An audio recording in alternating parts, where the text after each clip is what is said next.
Hello, St. Mary's, and thanks for clicking on the link. I have a special announcement for you today that beginning this Sunday, February 1st, in addition to my duties as full-time pastor at St. Mary's United Church of Christ, I will also be serving in an interim capacity at St. Mary's Evangelical Lutheran Church. Now, we would have shared this information with you on Sunday, but Snow had other plans and it's taken us some time to get some details sorted out. So we appreciate you taking some time to hear out this announcement and kind of how we got here. Long story short, what this means is that I'll be serving them in a very limited capacity for just a few hours a week for an indefinite amount of time, but it does mean that I have all the duties and responsibilities of a pastor. The process to getting here has been a convoluted one. Of course, you remember last year about this time I was doing some work with them, and my responsibility then was just to help them bridge from one pastor to the next. But as a lot of denominations are finding, it's really difficult to find clergy. And so they reapproached me this summer about potentially coming and being with them on a longer term basis. And so I've had conversations with Rob Brown, our consistory president, and Doug White, a former president of the Central Atlantic Conference, and who has some experience with denominational activities, even between denominations. I invited them to be part of the conversations with me. I had told the Lutherans that I'd be unwilling to come prior to sabbatical. That didn't seem to make a lot of sense to me. But we'd consider reopening the conversation when I returned. And so we spent the last 2 months kind of working through this process and seeing if it made sense for all parties. One big part of the conversation has been my conversations with consistory and with our church and ministry team.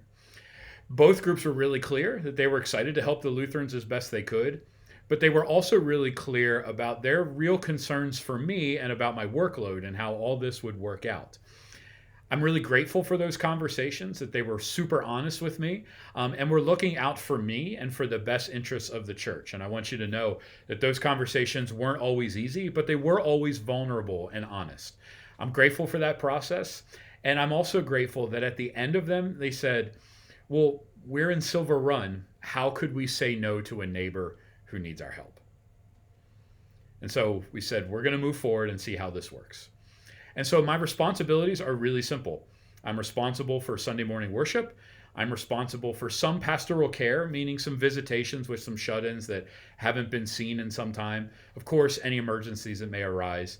And also I'm responsible to be in attendance at their council meetings. And that is not to exceed, anywhere from 6 to 10 hours a week.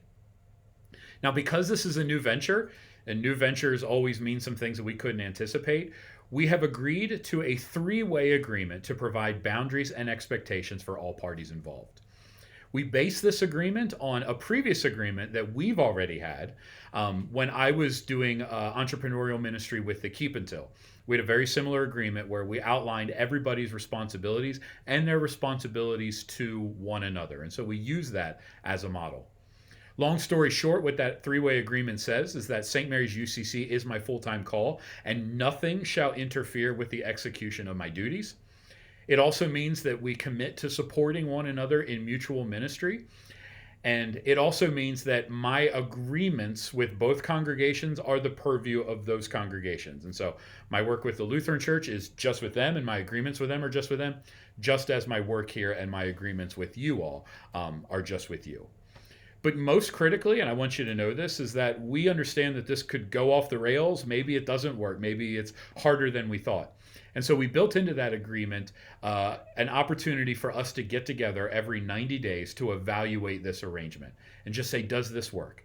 And we've given every party an opportunity to say, no, it doesn't. And that would dissolve the arrangement fairly quickly.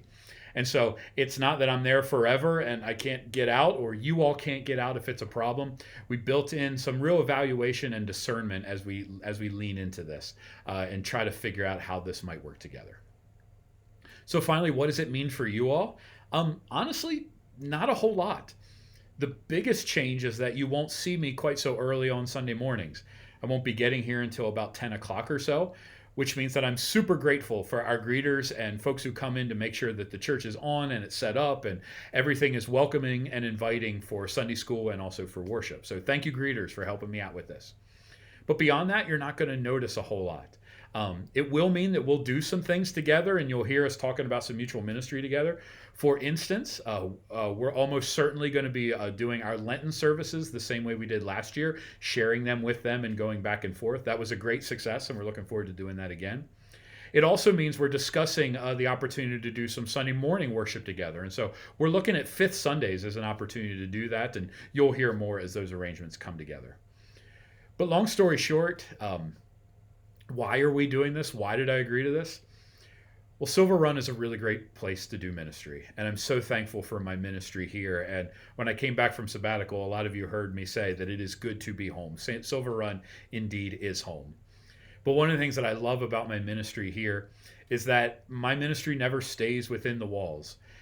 God has seen fit to say, hey, Sam, I got things for you to do here and here. You all know about my work in 4-H. You know a little bit about my work that I've been able to do here recently with the fire hall, things like that. And so when ministry spills out of St. Mary's UCC into the community, that's not a surprise for me. In fact, it's a joy. And I hope that it is a joy for you as well. Like you said, what else could we do except show up and help our neighbors right down the street? And so it means that there's more ministry for us to do, relationships that we get to explore and renew, and some potential for some mutual ministry that could be really exciting. And so I'm really excited about this opportunity to kind of test myself and see what God might have in store for all of us.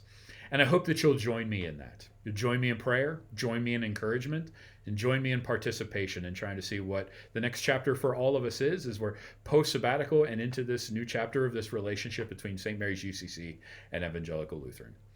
As always, if you have questions, comments, or concerns, you know where to reach me. Text me, call me, email me, see me after church, however you want to do that. Would love to be in conversation because I want you to feel a part of this, and I want you to be excited about this as well.